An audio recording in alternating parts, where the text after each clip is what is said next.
Comments पढ़ रही हूँ। भाई पहले तो थैंक यू वेरी मच।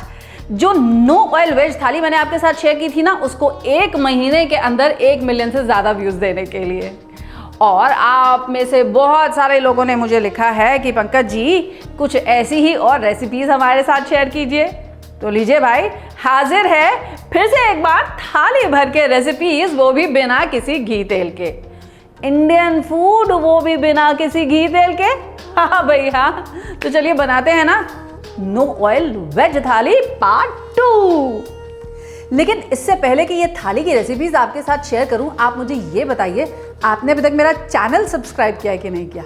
भाई नहीं किया है तो जल्दी से कर लीजिए ना, तभी तो आपके साथ ऐसी थाली भर के रेसिपीज शेयर कर पाऊंगी।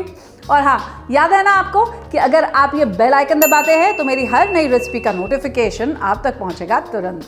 एंड में लाइक ज़रूर कीजिएगा और कमेंट करके मुझे ज़रूर बताइएगा कि आज इस थाली का स्वाद कितना आया। तो चलिए बनाते हैं बिना घी तेल की वेज थाली।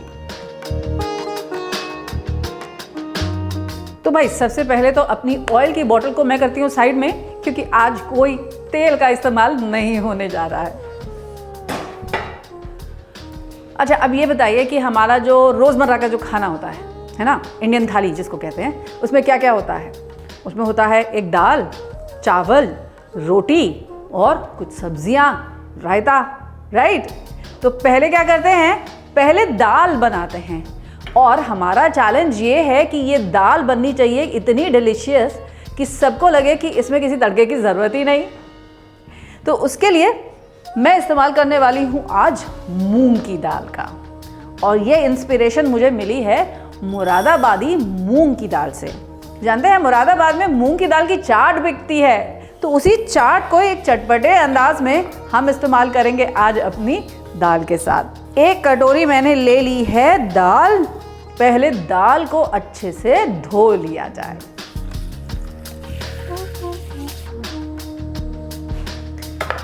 दाल तो धुल गई। अब जितनी दाल मैंने ली है ना, मैं ले रही हूँ इसका 3 गुना पानी, 3 गुना लगाम। यानी कि 1 कटोरी दाल में मुझे चाहिए होगा 3 कटोरी पानी भी। और अब इस पानी में मैं ऐड करूंगी कुछ स्पाइसेस।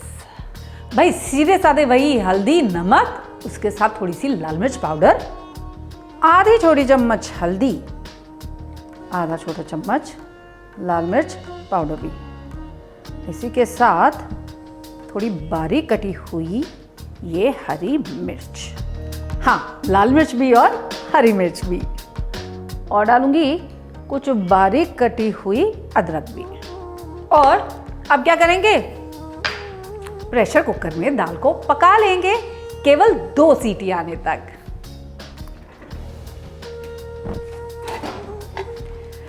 अच्छा, मूंग की दाल है ना, बहुत जल्दी गल जाती है और इसीलिए 2 सीटी में ना ये बहुत अच्छे से घुल जाएगी। वही हमें चाहिए, घुली घुली सी मूंग की दाल, खड़ी हुई दाल नहीं दिखनी चाहिए।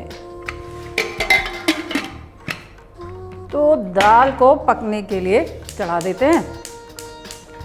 और इसके बाद क्या बनेगा, अब दाल पकने चढ़ा दी है तो अब सब्जी बनेगी। तो होता क्या है कि वेजिटेरियन खाने की थाली में अगर पनीर की सब्जी ना हुई तो फायदा ही क्या, है ना भाई? पनीर तो एक बहुत अच्छा सोर्स ऑफ प्रोटीन है हम सबके लिए, एंड ऑफ कोर्स सबका फेवरेट भी होता है। पिछली बार मैंने आपके साथ शेयर किया था पनीर, जो बनाया था हम लोगों ने रेड ग्रेवी में। तो इस बार क्या करेंगे, बनाएंगे पनीर इन वाइट ग्रेवी। तो पनीर की ग्रेवी का एक बेस बनाना होगा और उसके लिए ये प्याज को मैं उबालने के लिए चढ़ाऊंगी। मेरा फ्राइंग पैन कहाँ गया? यहाँ है। तो इस ग्रेवी बेस के लिए मुझे चाहिए होगा प्याज, और इसी के साथ ऐड करूंगी मैं इसमें कुछ कलियां लहसुन की भी, थोड़ा सा अदरक भी, जस्ट अबाउट 1 टीस्पून, और काजू। तो आधी कटोरी काजू यानी कि 20 से 22 कैशू नट्स, ये इसमें मैं ऐड कर रही हूँ। 2 तेज पत्ता और 5 छोटी इलायची भी मैं इसमें ऐड कर देती हूँ। अब इसमें ऐड करूँगी 1 कप पानी और इसे भी पकने चढ़ा देती हूँ मैं। तो अब दाल और पनीर की तो तैयारी हो गई शुरू। पिछली बार मैंने आपके साथ शेयर की थी आलू की सूखी सब्जी की रेसिपी। इस बार क्या करते हैं, इस बार बना लेते हैं मिक्स्ड वेजिटेबल्स। तो सब्जियों में जैसे मैंने आपसे कहा गाजर, गोभी, बीन्स, ये सब ले लेंगे। मटर तो आजकल फ्रोज़न मिल जाती है, बेस्ट उसी का इस्तेमाल कीजिए। बीन्स को, गाजर को लंबे लंबे बेटन्स में या लंबे लंबे टुकड़ों में कट कर लेंगे ताकि ये देखने में खूबसूरत लगे। तो बीन्स डन। अब ऐसे ही गाजर भी काट लिया जाए। तो गाजर को भी ऐसे लंबे लंबे बेटन्स में मैं कट कर ले रही हूँ।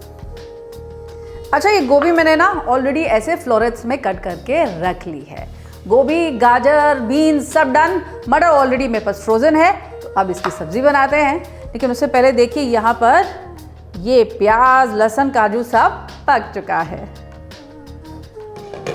हाँ, इसे अब मैं ठंडा होने के लिए छोड़ दूंगी एक बोल में निकाल करके, क्योंकि जब ये ठंडा हो जाएगा तब इसे पीस करके इसका हम एक पेस्ट बनाएंगे।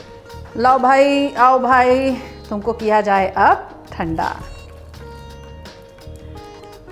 इसमें से जो तेज पत्ता है ना, इसे मैं हटा दे रही हूँ, क्योंकि अब तक ये अपना काम सारा कर चुका है। इसे एक बढ़िया सा फ्लेवर दे चुका है। और ये ठंडा हो जाएगा तब हम इसे पीस लेंगे। तो अब लेते हैं एक कढ़ाई। कढ़ाई में लेते हैं थोड़ा सा पानी, और पहले इन वेजिटेबल्स को ना मैं हल्का सा नमक और हल्की सी हल्दी डाल करके ब्लांच करके निकाल लूँगी, ताकि इनका कलर भी थोड़ा इन्हांस हो जाए और ये पार्शियली कुक भी हो जाए। गोभी भी ऐसे साफ़ हो जाएगी। अगर गोभी के अंदर कोई भी कहीं भी जानवर, जंतु छिपे होंगे ना, तो वो भी बाहर निकल आएंगे। पानी में डालेंगे थोड़ी सी हल्दी, सॉल्ट टू टेस्ट, गोभी, गाजर, बीन्स, मटर, इन सब को हम 1 मिनट के लिए ब्लांच कर लेंगे और फिर इन्हें निकाल करके ठंडे पानी के साथ रिफ्रेश कर देंगे। And while this is happening, इसका जो मसाला है ना वो कैसे बनेगा वो बताती हूँ। तो इसके लिए I am going to use dahi. इस 1 कप दही में मैं ऐड करूँगी 1 टेबलस्पून सब्ज़ी मसाला, इसी के साथ साथ 1 टीस्पून लाल मिर्च का पाउडर भी, 1 टीस्पून धनिया पाउडर भी, और 1 टीस्पून जीरा पाउडर। ये भुना जीरा पाउडर मैंने लिया है, प्लेन जीरा पाउडर नहीं लिया है, क्योंकि भुने जीरे की ना स्मेल बहुत अच्छी आती है। तो वो जो तेल में जो हम जीरा डालने का काम करते हैं ना, समझिए वो काम भुना जीरा से हो गया। इन सबको अच्छे से मिक्स कर लीजिए और इसका एक बढ़िया सा पेस्ट बना लीजिए। मसाला डन, दाल भी हमारी पक चुकी है और सब्जियां भी यहाँ पकने हमने चढ़ा दी हैं। दाल गली कि नहीं गली? हाँ भाई, अच्छे से गल चुकी है। इसे निकाल लें।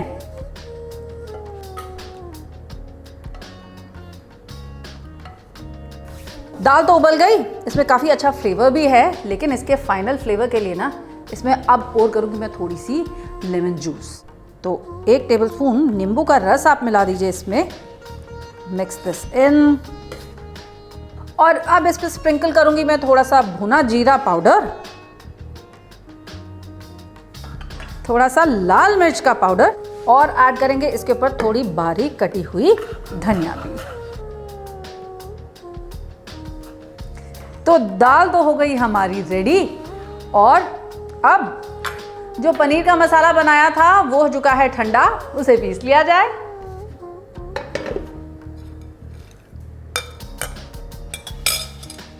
और अब इसको पीस करके इसका एक फाइन पेस्ट बना लिया जाए। सो पेस्ट भी बन गया। अगर बहुत फाइन पेस्ट ना बना हो तो आप इसमें थोड़ा सा पानी भी ऐड कर सकते हैं और पानी डाल करके इसका पेस्ट बना सकते हैं।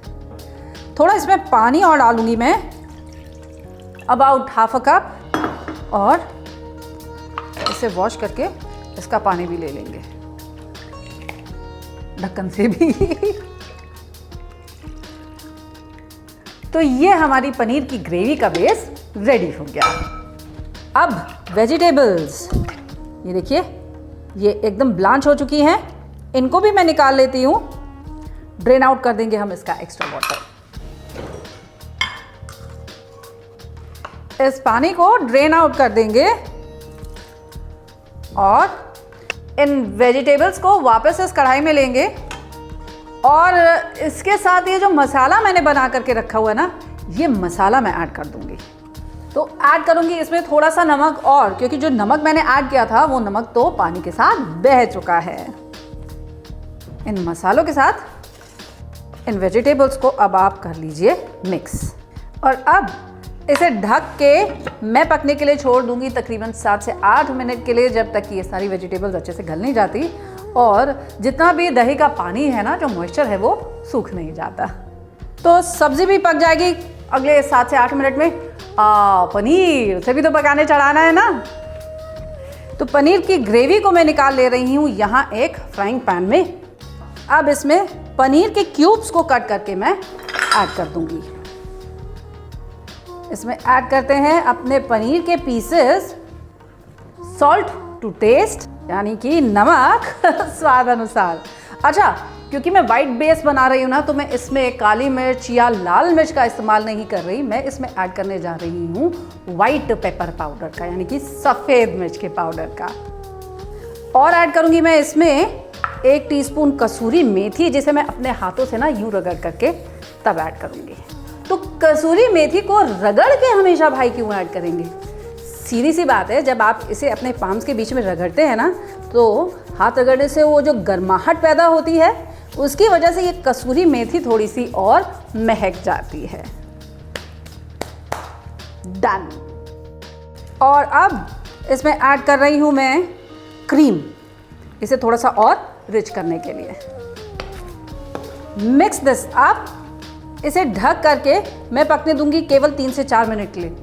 और भूलिएगा नहीं, हमें इसे स्टर करते रहना है, नहीं तो जानते हैं ना क्या होगा, काजू का पेस्ट है वो नीचे चिपक सकता है। इसीलिए बीच बीच में स्टर करते रहिए और 3 से 4 मिनट के लिए इसे पका लीजिए। तब तक ये वेजिटेबल्स का हालचाल पूछ लिया जाए। बहुत ही बेहतरीन सी खुशबू भी आ रही है। और ये देखिए, आप इसकी ज़रा रंगत देखिए और मुझे ये बताइए, कोई देख के कहेगा क्या कि इस सब्ज़ी में घी तेल नहीं है? यकीन मानिए, ज़रूरत भी नहीं है, क्योंकि ये इतना बढ़िया बनेगा। बस बशर्ते आप इसका पानी पूरा अच्छी तरीके से सुखा दें। और इसके भी फ्लेवर को और इम्प्रूव करने के लिए मैं इसमें ऐड करने वाली हूँ ये कसूरी मेथी, वंस अगेन अपने हाथों के बीच में रगड़ के। अब ये देखिए, इसका सारा पानी सूख चुका है और मसाला जो है ना, वो धीरे धीरे नीचे लगने लग गया है। ये स्टेज चाहिए हमें, तब आपकी जो वेजिटेबल है उसमें आएगा वो भुना हुआ फ्लेवर भी, उबला हुआ नहीं, भुना हुआ फ्लेवर। वेजिटेबल्स डन, इन्हें भी अब सर्व कर लेते हैं। मैं सच बता रही हूँ, जो भी आपके घर में ये वेजिटेबल्स को टेस्ट करके देखेगा ना, अगर वो ये बता दे कि ये बिना घी तेल के बना है, तो आप मुझसे कहिएगा। बशर्ते आपने उसको वैसे ही अच्छे से ये स्क्रैपिंग वाली स्टेज तक भून लिया है। और इसके लिए बहुत अच्छा होगा कि अगर आप एक नॉन स्टिक कढ़ाई का इस्तेमाल करें। गार्निश करते हैं इसे थोड़े से फ्रेश कोरिएंडर के साथ। तो दाल भी डन, सब्जी भी डन, पनीर भी बन चुका है, बस उसे प्लेटिंग करना रह गया है। गार्निश करेंगे इसे थोड़ी सी कसूरी मेथी के साथ। तो देखिए भाई, 3 सब्जियां तो बन गई। अब थाली में अगर रायता ना हुआ तो बताइए थाली कोई कंप्लीट होगी क्या? बिल्कुल नहीं। तो इसके लिए हमें क्या चाहिए होगा? ऑफ कोर्स दही चाहिए होगा। और इस दही में कोई फ्राइड बूंदी नहीं मैं ऐड कर रही, मैं ऐड कर रही हूँ कद्दूकस किया हुआ खीरा और बारीक कटा हुआ प्याज। और ऐड कर रही हूँ थोड़ा भुना हुआ जीरा, कुछ बारीक कटी हुई हरी मिर्च। और लीजिए, सिंपल सा रिफ्रेशिंग सा एक खीरा और प्याज का रायता भी रेडी। अब रोटी, चावल, बस इनके साथ परस लेते हैं अपनी थाली। थाली तो सज चुकी है, बस अपनी सब्जियां और दाल इसमें परसना रह गया है। तो सबसे पहले रायता, और रायता डन। अब हमारी सब्जी, और अब दाल की बारी, और अब पनीर भी। दैट्स इट, हो गया ना, बिना किसी घी तेल के हमारा खाना रेडी। तो कहा था ना आपसे, बिल्कुल मुमकिन है। तो बस ये सारी रेसिपीज़ को घर पे ज़रूर ट्राई कीजिएगा और मुझे ज़रूर बताइएगा कैसे लगे ये बिना घी तेल वाले स्वाद आपको और आपके परिवार को।